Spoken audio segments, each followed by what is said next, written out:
La chute de Mouammar Kadhafi en 2011 a marqué un tournant majeur dans l'histoire de la Libye.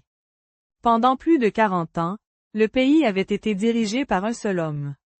Mais après sa disparition, la Libye est entrée dans une période d'instabilité dont les conséquences se font encore sentir aujourd'hui. Mouammar Kadhafi arrive au pouvoir en 1969 après un coup d'État militaire.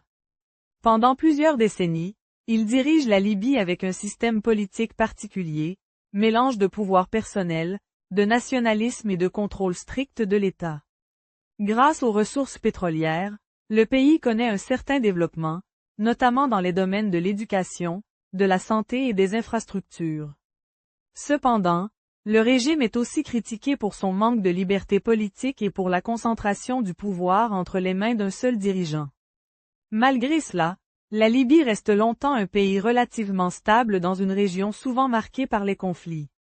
En 2011, dans le contexte du printemps arabe, des manifestations éclatent dans plusieurs villes du pays. Les protestations se transforment rapidement en affrontements armés entre les forces du régime et les opposants. La situation attire l'attention de la communauté internationale, et une coalition dirigée par l'OTAN intervient militairement. Cette intervention contribue à la chute du régime et à la mort de Mouammar Kadhafi en octobre 2011. Après la disparition du pouvoir central, la Libye se retrouve sans véritable autorité capable de contrôler l'ensemble du territoire.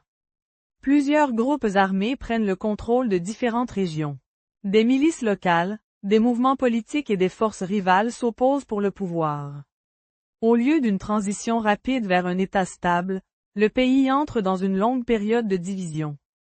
Deux gouvernements concurrents apparaissent à certains moments, chacun soutenu par des alliances différentes à l'intérieur et à l'extérieur du pays. Cette situation complique la reconstruction des institutions. L'économie, très dépendante du pétrole, est également affectée. Les conflits perturbent la production et les exportations, ce qui réduit les ressources financières du pays. Dans certaines régions, les services publics deviennent plus difficiles à assurer, et la population subit les conséquences de l'instabilité. La Libye devient aussi un point de passage important pour les migrations vers l'Europe. L'absence d'un pouvoir central fort permet à des réseaux illégaux de se développer, ce qui attire l'attention internationale et ajoute une nouvelle dimension à la crise. Depuis plusieurs années, des tentatives de négociation ont lieu pour réunifier le pays et organiser des élections. Certains accords ont permis des périodes de calme relatif, mais la situation reste fragile.